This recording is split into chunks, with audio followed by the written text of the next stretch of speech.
કાવ્ય 3 દમયંતી સ્વયંવર માં બાકીના કાવ્યની આજે વાત કરીશું. તો 21 પંક્તિ સુધી આપણે કાવ્ય ચલાવ્યું હતું. 22મી પંક્તિ. એવું કહીને ભર્યા ચક્ષ, લાજ્યા દેવ થયા પર તક્ષ. ઇન્દ્ર વરુણ વહની જમરાય, શોભ્યો મંડપ જે જે થાય. તો એવું કહીને તેમના આંખમાં આંસુ આવી ગયા. ત્યારે દેવો પણ શરમાયા અને પ્રત્યક્ષ થાય છે. ઇન્દ્ર વરુણ અગ્નિ અને યમરાજાથી મંડપ શોભી ઉઠે છે અને બધાનો જય જયકાર થાય છે. તો ફરીથી એવું કહીને તેમની આંખમાં આંસુ આવી ગયા. ત્યારે દેવો પણ શરમાયા અને પ્રત્યક્ષ હાજર થાય છે. ઇન્દ્ર વરુણ અગ્નિ અને યમરાજથી મંડપ શોભી ઉઠે છે અને બધાનો જય જયકાર થાય છે. નળને તે થયા તુષ્ટમાન, દેવ કહે માંગો વરદાન. બે બે વર આપે સુરરાજ, સહેજે નળનું સરયું કાજ. તો આ બધા દેવો નળ રાજા ઉપર પ્રસન્ન થાય છે. દેવો કહે છે કે માંગો વરદાન. નળ રાજાને વરદાન માંગવા માટે કહે છે. બે બે વર આપે સુરરાજ. સુરરાજ એટલે ઇન્દ્ર રાજા. નળ રાજાને બે બે વરદાન આપે છે. સહેજે નળનું સરયું કાજ. અને આમ નળ રાજાનું કામ આસાન બની જાય છે. ફરીથી બધા દેવો નળ રાજા ઉપર પ્રસન્ન થાય છે. દેવો કહે છે કે નળ રાજા તમે વરદાન માંગો. ત્યારે ઇન્દ્ર રાજા નળ રાજાને બે બે વરદાન આપે છે. આમ નળ રાજાનું કામ આસાન બની જાય છે.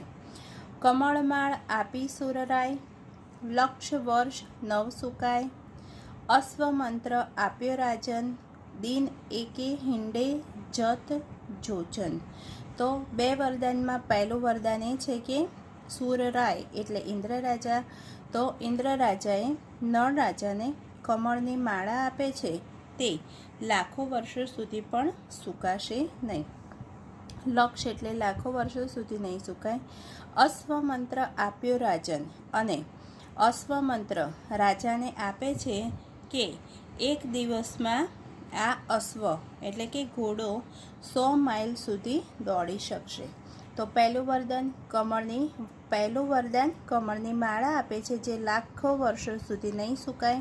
અને બીજું વરદાન અશ્વમંત્ર આપે છે કે અશ્વ એક દિવસમાં 100 માઇલ જેટલું દોડી શકશે. કહે અગ્નિ નહીં દાજે તોય, જહાં સમરે તહાં પ્રગટું હોય. ધર્મ કહે ભોગવે રાજભોગ, ત્યાં લગી નહીં પૂરમાં રોગ. તો અગ્નિદેવ વરદાન આપે છે કે તું ક્યારે પણ દાજીશ નહીં અને જહાં સમરે તહાં પ્રગટું હોય. તો પહેલું વરદાન એ આપે છે કે તું ક્યારે પણ દાજીશ નહીં અને બીજું વરદાન એ આપે છે કે સમરે એટલે યાદ કરવું. તો તું જ્યાં મને યાદ કરીશ ત્યાં હું પ્રગટ થઈશ. તો અગ્નિ રાજા આમ બે વરદાન આપે છે કે તું ક્યારે પણ દાજીશ નહીં અને તું જ્યાં મને યાદ કરીશ ત્યાં હું તરત જ પ્રગટ થઈશ. ધર્મ રાજા વરદાન આપે છે કે ભોગવે રાજભોગ, ત્યાં લગી નહીં પૂરમાં રોગ. તો ધર્મ રાજા કહે છે કે તું જ્યાં સુધી રાજ ભોગવીશ ત્યાં સુધી પૂર એટલે નગર, તે નગરમાં કોઈ બીમાર થશે નહીં અથવા તો કોઈ રોગિષ્ઠ હશે નહીં. તો અગ્નિ રાજા વરદાન આપે છે કે તું ક્યારે પણ દાજીશ નહીં અને તું જ્યાં યાદ કરીશ ત્યાં હું પ્રગટીશ. ધર્મ રાજા વરદાન આપે છે કે તું જ્યાં સુધી રાજ્ય ભોગવીશ ત્યાં સુધી તારા નગરમાં કોઈ બીમાર થશે નહીં અથવા તો કોઈ રોગિષ્ઠ હશે નહીં. જે કરશે તારી કથા વાંચના, તેને ન હોય જમ જાચના. પછી કહે છે કે જે તારી કથા વાંચશે તેને ન હોય જમ જાચના, તેને ક્યારેય પણ કોઈની જોડે જાચના એટલે માંગવું, ક્યારે પણ કોઈની જોડે માંગવું પડશે નહીં. તો જે તારી કથા વાંચશે તેને કોઈ જોડે ક્યારેય પણ માંગવું પડશે નહીં. વરુણદેવ કહે છે કે સાંભળ નળરાય, સૂકું વૃક્ષ નવ પલ્લવ થાય. તો વરુણ દેવતા વરદાન આપે છે કે હે નળ રાજા, તું સાંભળ, સૂકું વૃક્ષ હશે તે ફરીથી નવપલ્લિત થશે, એટલે ફરીથી ખીલી ઉઠશે. તો વરુણ રાજા પણ વરદાન આપે છે કે હે સાંભળ નળ રાજા, સૂકું વૃક્ષ હશે તે ફરીથી નવપલ્લિત થશે.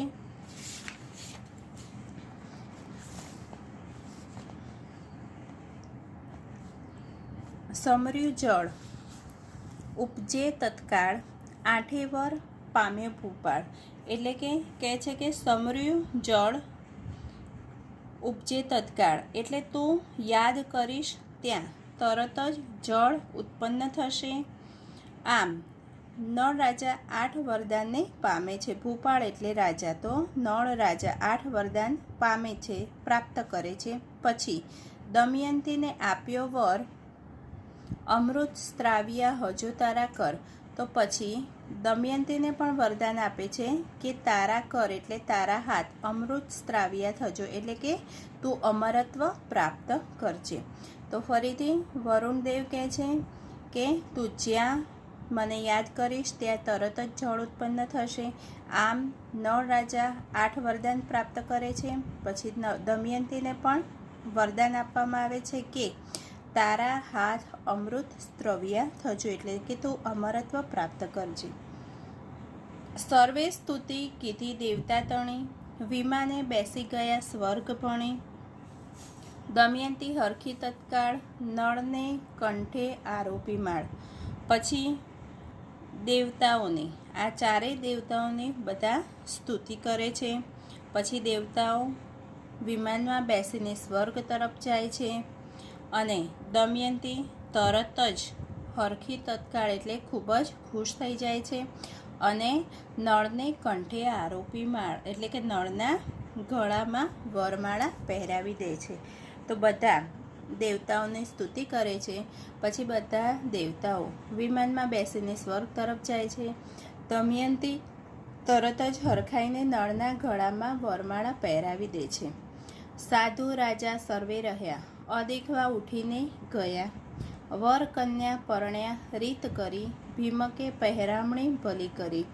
તો મંડપમાં હવે સાધુ અને રાજાઓ બધા રહે છે. અદેખવા ઉઠીને ગયા એટલે કે જે જોઈ શકતા ન હોય તેવા, એટલે કે ઈર્ષાળુ હોય, અદેખાઈવાળા હોય એવા માણસો ઉઠીને ચાલ્યા જાય છે. વર કન્યા એટલે નળ અને દમયંતી રીત કરી એટલે વિધિસર પરણે છે અને ભીમકે સારી એવી પહેરામણી કરી છે. તો સાધુ મંડપમાં સાધુ અને રાજા બધા રહે છે. અદેખાઈવાળા માણસો ઉઠીને જતા રહે છે. નળ અને દમયંતી વિધિસર પરણી જાય છે અને ભીમક રાજા એટલે કે દમયંતીના પિતાએ સારી એવી પહેરામણી કરી. લાડકોડ પહોંચ્યા આપણા, નળને વાના કીધા ઘણા. નળ દમયંતી બંને જાય, વોળાવી વળ્યા ભીમક કરાય. એટલે લાડકોડ આપણા સફળ થયા, પહોંચ્યા આપણા એટલે લાડકોડ આપણા સફળ થયા. નળ રાજાની ઘણી બધી આગતા સ્વાગતા પણ કરી. ત્યારબાદ નળ અને દમયંતી પોતાના દેશ તરફ પાછા જાય છે. તો ભીમક રાજા તેમને વળાવીને પાછા આવે છે. તો ફરીથી લાડકોડ આપણા સફળ થયા. નળ રાજાની પણ ઘણી બધી આગતા સ્વાગતા કરી. નળ અને દમયંતી બંનેને ભીમક રાજા વળાવીને પાછા આવે છે. ગાજતે વાજતે નળ રાજા વળ્યા, એવે કળિયુગ દ્વાપર સામે મળ્યા. વરવા વૈદર્ભી નારદે મોકલ્યા, આવે ઉતાવળા શ્વાસે હલફલ્યા. તો જ્યારે ગાજતે વાજતે નળ રાજા પોતાના દેશ તરફ વળ્યા એટલે પાછા જાય છે ત્યારે કળિયુગ અને દ્વાપર સામા મળે છે. વરવા વૈદર્ભી નારદે મોકલ્યા એટલે કે દમયંતીને પરણવા માટે નારદ તેમને મોકલે છે. આવે ઉતાવળા એટલે ઉતાવળથી આવે છે અને શ્વાસે હલફલ્યા એટલે પોતે ઉતાવળે આવે છે તો હાંફતા હાંફતા આવતા હોય તેવું લાગી રહ્યું છે. ફરીથી ગાતે વાતે નળ રાજા પોતાના દેશ તરફ જઈ રહ્યા છે. એવામાં કળિયુગ અને દ્વાપર તેમને સામા મળે છે. દમયંતીને પરણવા માટે નારદ તેમને મોકલે છે અને પોતે ઉતાવળા આવે છે ત્યારે શ્વાસથી હાંફતા હાંફતા હોય એવું લાગી રહ્યું છે. બેઠો મહિષ ઉપર કળીકાળ, કંઠે મનુષ્યના શીશની માળ, કરમાં કાંતું લો શણગાર, શીશ સગડી ધીકે અંગાર. તો કળિયુગ જે છે તે મહિષ એટલે પાડો, તો કળિયુગ પાડા ઉપર બેસીને આવે છે. કંઠે મનુષ્યના શીશની માળ, તેના ગળામાં મનુષ્યના હાડપિંજરના માથાની માળા પહેરેલી હતી. કરમાં એટલે હાથમાં, કાંતું એટલે તલવાર, લોહ શણગાર એટલે લોખંડની શોભી રહી છે. શીશ સગડી ધીકે અંગાર, શીશ એટલે માથું તો સળગતા અંગારાની જેમ ધગધગતું હતું, એટલે કે પોતે ખૂબ જ ક્રોધિત હોય તેવું દેખાઈ રહ્યું હતું. ફરીથી એ પંક્તિનું ભાષાંતર. કળિયુગ પાડા ઉપર બેઠો હતો, તેના ગળામાં મનુષ્યના હાડપિંજરના માથાની માળા પહેરેલી હતી. કરમાં હાથમાં લોખંડની તલવાર શોભી રહી હતી અને તેનું શીશ એટલે કે માથું ધગધગતા અંગારાની માફક શોભી રહ્યું હતું. જય વરુ દમયંતી રૂપ નિદાન, જુએ તો મળી સામી જાન, કન્યાએ વર જાણ્યો વર્યો, કલી ક્રોધે પાછો ફર્યો. તો જય વરુ દમયંતી નિદાન. કળિયુગને એવું હતું કે દમયંતીને જઈને ફટાફટ તેને હું પરણી જઈશ, પણ જુએ તો મળી સામી જાન, તો એને સામી જાન મળે છે. કન્યાએ વર જાણ્યો વર્યો, એટલે કે દમયંતી વરને પરણી ચૂકી છે, નળ રાજાને પરણી ચૂકી છે. કલી ક્રોધે પાછો ફર્યો, એટલે કળિયુગ ક્રોધથી ગુસ્સેથી પાછો ફરી જાય છે. તો ફરીથી એ પંક્તિનું ભાષાંતર કે જઈને હું રૂપવાન રૂપરૂપના અંબાર જેવી દમયંતીને હું પરણી જઈશ, પણ જુએ તો એને જાન સામે મળે છે. દમયંતી નળરાજાને પરણી ચૂકી છે અને આ જોઈને કળિયુગ પોતે ગુસ્સે ભરાઈને પાછો ફરે છે. જો નળે હું પરણવા દીધો નહીં તો આજથી લાગુ પૂંઠે થઈ, નળ રાજા આવ્યો પૂર વિશે, કર રાજ્ય નારીશું સુખે. તો કળિયુગ કહે છે કે જો નળ રાજાએ મને દમયંતી જોડે પરણવા દીધો નથી તો આજથી હું તેના પાછળ પડી જઈશ. નળ રાજા આવ્યો પૂર વિશે, એટલે નળ રાજા પોતાના નગરમાં આવે છે અને રાજ્ય નારીશું સુખે, એટલે નારી સાથે, સ્ત્રી સાથે, દમયંતી સાથે સુખેથી રાજ કરે છે. તો ફરીથી એનું ભાષાંતર બોલું છું કે જો નળ રાજાએ મને દમયંતી જોડે પરણવા દીધો નથી તો હું આજથી એના પાછળ પડી જઈશ. નળ રાજા પોતાના નગર તરફ જાય છે અને પોતાના રાજ્યમાં પોતાની પત્ની સાથે, દમયંતી સાથે સુખેથી રાજ કરે છે. ભોગવે ભોગ વિધાન, ભોગવે ભોગ નાનાવિધ પેર, સ્વર્ગનું સુખ પામે ઘેર, પ્રભુ પત્નીને વધ્યો પ્રેમ, સાચવે તે બહુ સત્યને નેમ. તો નળ અને દમયંતી ભોગવે ભોગ નાનાવિધ પેર, એટલે કે જાત જાતના ભોગ પોતે ભોગવી રહ્યા છે, એટલે દરેક પ્રકારના સુખ ભોગવી રહ્યા છે.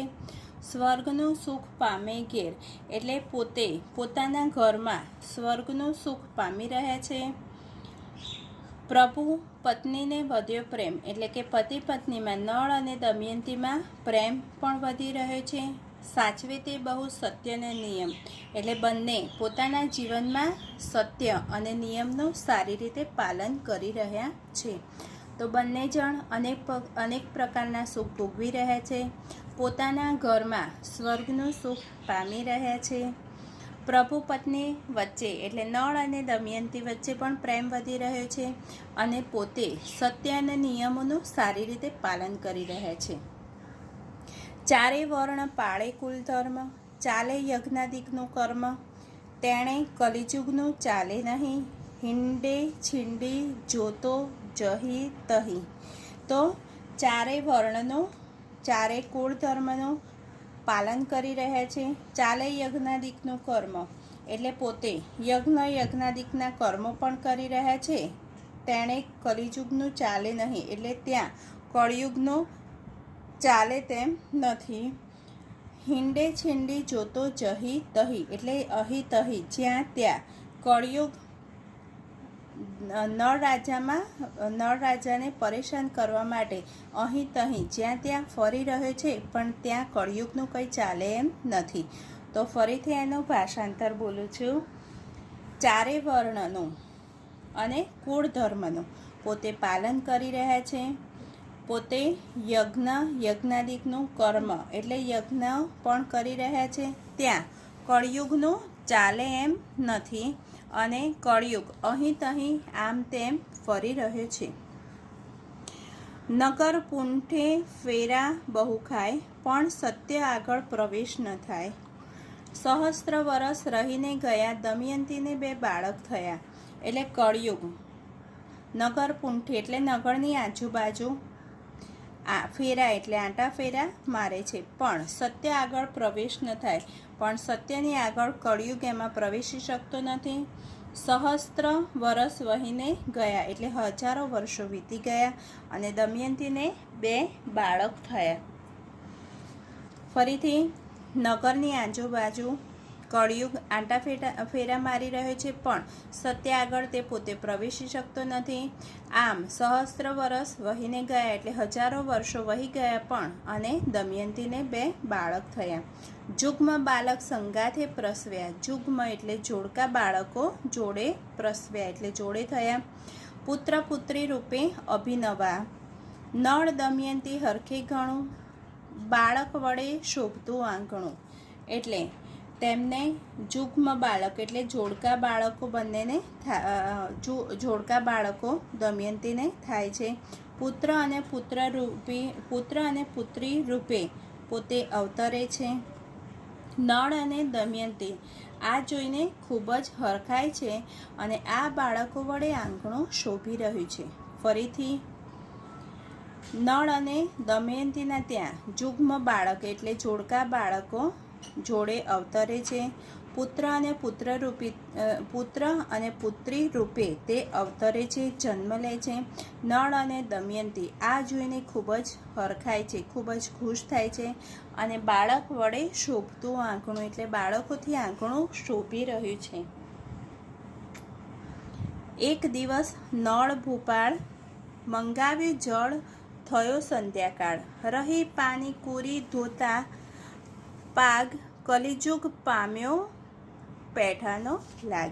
તો એક દિવસ નળ રાજા, ભૂપાળ એટલે રાજા, નળ રાજા જળ મંગાવે છે. સંધ્યાકાળનો સમય થાય છે અને રહી પાણી કોરી થતા એટલે પોતે હાથ પગ ધોવા જ્યારે જાય છે ત્યારે પગને પાણી કોરી રહી જાય છે.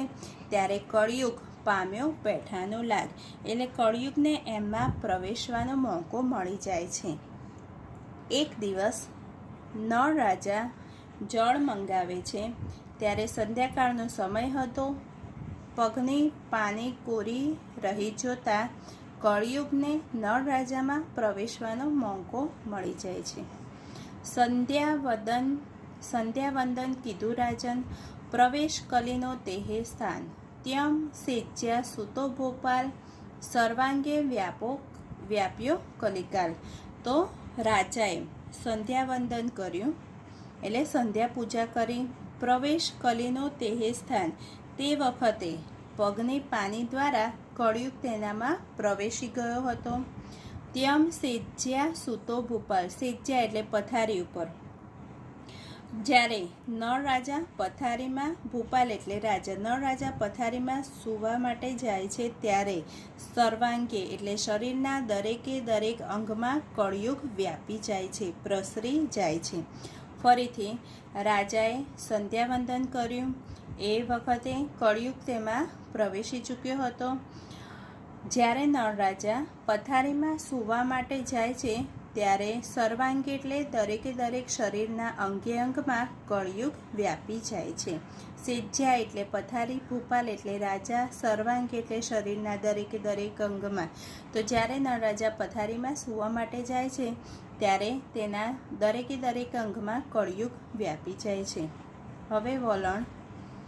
કલિકાલ વ્યાપ્યો રાયને, ભ્રષ્ટ થયો નૈષદનો ધણી રે.